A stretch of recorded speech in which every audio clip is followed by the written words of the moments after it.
والنجم إذا هوى ما ضل صاحبكم وما غوى وما ينطق عن الهوى إن هو إلا وحي يوحى علمه شديد القوى ذو مرة فاستوى وهو بالأفق الأعلى ثم دنا فتدلى فكان قاب قوسين أو أدنى فأوحى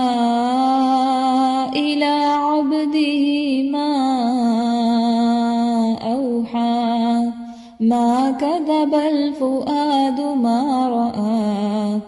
أفتمارونه على ما يرى ولقد رآه نزلة أخرى